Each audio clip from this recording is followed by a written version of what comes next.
वैद्यनाथ ज्योतिर्लिंग की संपूर्ण कथा एवं महात्मा। वैद्यनाथ ज्योतिर्लिंग 12 ज्योतिर्लिंगों में से एक है। वैद्यनाथ ज्योतिर्लिंग भारतवर्ष के झारखंड राज्य के देवघर नामक स्थान में अवस्थित एक प्रसिद्ध मंदिर है।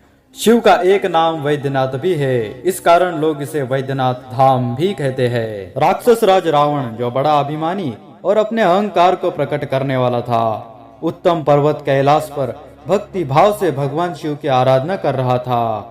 कुछ काल तक आराधना करने पर जब महादेव जी प्रसन्न नहीं हुए, तो वह शिव की प्रसन्नता के लिए दूसरा तप करने लगा। पुलस्त कुलनंदन श्रीमान रावण ने सिद्धि की स्थानभूत हिमालय पर्वत से दक्षिण वृक्षों से भरे हुए वन में पृथ्वी पर एक बहुत बड़ा गड्ढा खोदकर उसमें अग्नि की स्थापना की और उसके पास ही भगवान शिव को स्थापित करके हवन आरंभ किया। ग्रीष्म ऋतु में वह 5 अग्नियों के बीच में बैठता, वर्षा ऋतु में खुले मैदान में चबूतरे पर सोता और शीतकाल में जल के भीतर खड़ा रहता। इस तरह 3 प्रकार से उसकी तपस्या चलती थी।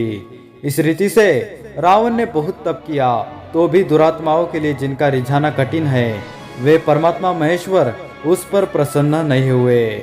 तब महामनस्वी दैत्यराज रावण ने अपना मस्तक काटकर शंकर जी का पूजन आरंभ किया। विधि पूर्वक शिव की पूजा करके वो अपना एक एक सिर काटता और भगवान को समर्पित कर देता था। इस तरह उसने क्रमशः अपने 9 सिर काट डाले। जब एक ही सिर बाकी रह गया, तब भक्त वत्सल भगवान शंकर संतुष्ट एवं प्रसन्न हो वही उसके सामने प्रकट हो गए।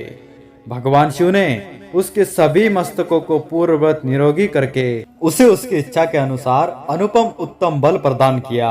भगवान शिव का कृपा प्रसाद पाकर राक्षस रावण ने नतमस्तक हो हाथ जोड़कर उनसे कहा, देवेश्वर प्रसन्न होइए, मैं आपको लंका में ले चलता हूँ। आप मेरे इस मनोरथ को सफल कीजिए, मैं आपकी शरण में आया हूँ। रावण के ऐसा कहने पर भगवान शंकर बड़े संकट में पड़ गए और अनमने होकर बोले, राक्षस राज, मेरी सार गर्भित बात सुनो।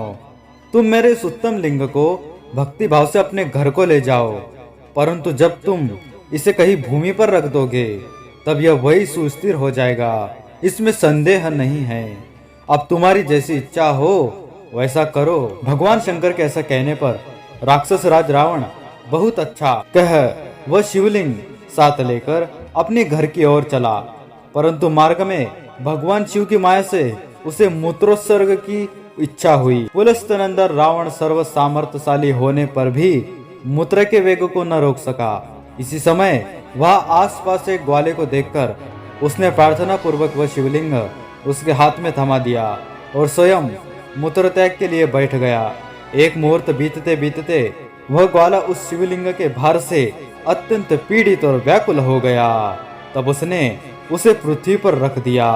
फिर तो वह हीरकमय शिवलिंग वही स्थित हो गया। वह दर्शन करने मात्र से संपूर्ण अभिष्ट को देने वाला और पाप राशि को हर लेने वाला है। वही शिवलिंग तीनों लोकों में वैद्यनाथेश्वर के नाम से प्रसिद्ध हुआ, जो सत्पुरुषों को भोग और मोक्ष देने वाला है। यह दिव्य उत्तम एवं श्रेष्ठ ज्योतिर्लिंग दर्शन और पूजन से भी समस्त पापों को हर लेता है और मोक्ष की प्राप्ति कराता है। वह शिवलिंग जब संपूर्ण लोकों के हित के लिए वही स्थित हो गया, तब रावण भगवान शिव का परम उत्तम वर पाकर अपने घर को चला गया। वहां जाकर उस महान असुर ने बड़े हर्ष के साथ अपनी प्रिया मंदोदरी को सारी बातें कह सुनाई। इंद्र आदि संपूर्ण देवताओं और निर्मल मुनियों ने जब यह समाचार सुना, तब वे परस्पर सराह करके वहां आए। उन सबका मन भगवान शिव में लगा हुआ था। उन सब देवताओं ने उस समय बड़ी प्रसन्नता के साथ भगवान शिव का विशेष पूजन किया।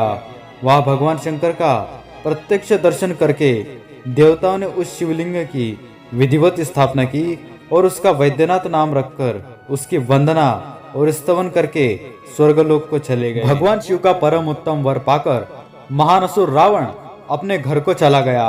वह उसने अपनी प्रिया से सब बातें कही और वह अत्यंत आनंद का अनुभव करने लगा। इधर इस समाचार को सुनकर देवता घबरा गए कि पता नहीं यह देवद्रोही महादुष्ट रावण भगवान शिव के वरदान से बल पाकर क्या करेगा। उन्होंने नारद जी को भेजा नारद जी ने जाकर रावण से कहा, तुम कैलाश पर्वत को उठाओ, तब पता लगेगा कि शिव जी का दिया हुआ वरदान कहाँ तक सफल हुआ। रावण को यह बात जच गई। उसने जाकर कैलाश को उखाड़ लिया। इससे सारा कैलाश हिल उठा। तब गिरिजा के कहने से महादेव जी ने रावण को घमंडी समझकर इस प्रकार शाप दिया। महादेव जी बोले, रे रे दुष्ट भक्त दुर्बुद्ध रावण, तू अपने बल पर इतना घमंड न कर। तेरी इन भुजाओं का घमंड चूर करने वाला वीर पुरुष शीघ्र ही इस जगत में अवतीर्ण होगा।